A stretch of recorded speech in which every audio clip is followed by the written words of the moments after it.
நம்முடைய இரட்சகரும் மீட்புறமாக இருக்கிற இயேசு கிறிஸ்துவின் ஜீவனுள்ள பரிசுத்த நாமத்தில் இந்த குட் ஃப்ரைடேக்கு பிறகு அவர் மரித்து, இயேசு கிறிஸ்து மரித்து பாவ நிவாரண பலியை செலுத்து, மாம்சத்தில் மரித்து ஆவியிலே அவர் உயிரோடு வந்தார். ஆவியிலே உயிர் பெற்று முதலாவது அவர் போக வேண்டிய இடம் எங்கே என்றால் பாரடைஸ்க்கு. இதை அவரே சொல்லியிருக்கிறார். சிலுவையில் இருக்கும்போது கல்வனை பார்த்து, இன்றைக்கு நீ என்னோடு கூட பரதேசியில் இருப்பாய் என்று. அப்பொழுது இந்த பாரடைஸ் என்றால் என்ன அப்படி பார்க்கும்போது வெளிப்படுத்தின விஷயத்தில் 2ஆம் அதிகாரத்தில் 7ஆம் வசனத்தில் எப்படியாக சொல்லுகிறது, பரதேசின் மத்தியில் இருக்கிற ஜீவ விருட்சத்தின் கனியை நான் உனக்கு புசிக்க கொடுப்பேன் என்று சொல்லுகிறது. இந்த ஜீவ விருட்சத்தின் கனி எங்கே இருக்கும் என்றால் ஏதேன் தோட்டத்தில் மறைக்கப்பட்டிருக்கிறது.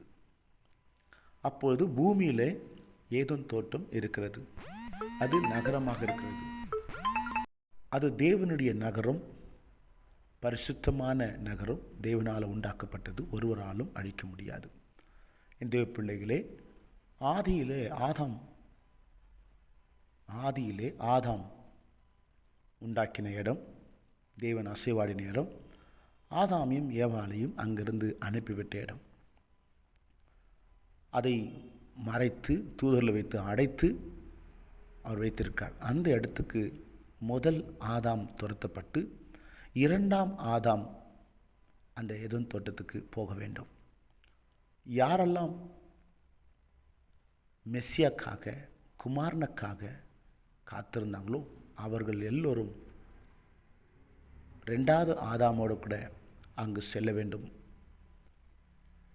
இங்கு வெளிப்படுத்தின விஷயத்தில் ஜீவக்கனியை கொடுப்பேன் என்று சொன்ன காரியம், ஜீவக்கனி இருக்கிற இடம் ஏதேன் தோட்டம் மட்டுமே. வேதத்தில் வேறு எங்கேயுமே இல்லை. ஆனால் இந்த ஜீவக்கனிக்கு இன்னொரு இடம் இருக்கிறது. அது குமாரனாகி இயேசு, அவர்தான் ஜீவக்கனி. முதலாவது மரித்த உடனே ஆவியிலே அவர் மரித்து காத்திருந்தவர்களை அவர் அங்கு கொண்டு போகணும். எல்லா ஜீவன்களும் அங்கு அவருக்கு பின்னாடி ஏதேன் தோட்டத்துக்கு போக வேண்டும். முதல் நாள். 2வது நாள் குறிக்கப்பட்டிருக்கிற காரியம் என்னவென்றால், அவர் பாதாளத்துக்கு போக வேண்டும் என்று வெளிப்படுத்தின விஷயத்தில் 20ஆம் அதிகாரத்தில் 1லிருந்து 3 வரைக்கும் தெரிகிறது. பாதாளத்துக்கு ஏன் போக வேண்டும்? பாதாளத்துக்கு ஒரு தூதன் அங்கு பெரிய சங்கிலியை கொண்டு போய் பழைய பாம்பாகிய அந்த சர்ப்பத்தை,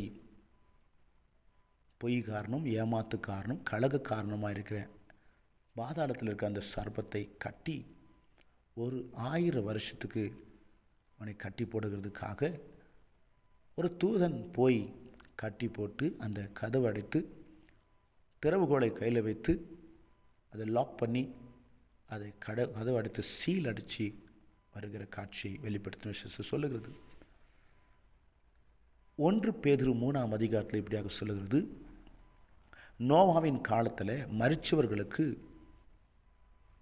சுவிசேஷத்தை சொல்லுகிறதுக்காக நித்திரையில் இருக்கப்பட்ட அந்த கூட்டங்களுக்கு ரட்சிப்பு கொடுக்கறதுக்காக மரித்தவர்களிடத்தில் போக வேண்டும். ஏதேன் தோட்டத்தில் அல்ல, அது ஒரு பாதாளத்தில் வைக்கப்பட்டிருக்கிறது.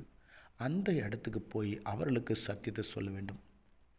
அடுத்ததாக அது முடிந்த பிறகு அவர் பரலோகத்தில் தேவனுடைய வலது பார்சில் இயேசுவானவர் இருக்க வேண்டும். அதன் பிறகு வாரத்தின் முதல் நாளிலே அதிகாலையிலே அவர் பூமியில் காட்சி கொடுக்கிறார். இன்னும் ஏறி போகலை, பரலோகத்துக்கு ஏறி போகலை, ஆனால் பூமியில் காட்சி கொடுக்கிறார். மகதலேனாள் மரியாள் காண்கிறது. இதற்கு பிறகு உயிர்த்தெழுதலை குறித்து நம்ம தியானிக்கலாம். ஆனால் இது வெள்ளிக்கிழமை மரித்த பிறகு முதலாவது ஏதேன் தோட்டத்துக்கு போகிறார். 2வது மரித்து நித்திரையில் இருக்கிறவங்களுக்கு சுவிசேஷம் சொல்ல போகிறார். 3வது உயிரோட காட்சி கொடுக்கிறார் வாரத்தின் முதல் நாளிலே. தேவனுடைய பிள்ளைகளே, இந்த வார்த்தைகளை விசுவாசிங்க. கர்த்தர் உங்கள் நடுவிலே ஆசீர்வாடுகிற ஜீவனுள்ள தேவனாக இருக்கிறார். இன்னும் பல ரகசியங்களை நம்ம தியானிக்கலாங்க. கர்த்தர் இது நிமித்தமாக உங்கள் வீடு பிரசன்னமாகும். God bless you.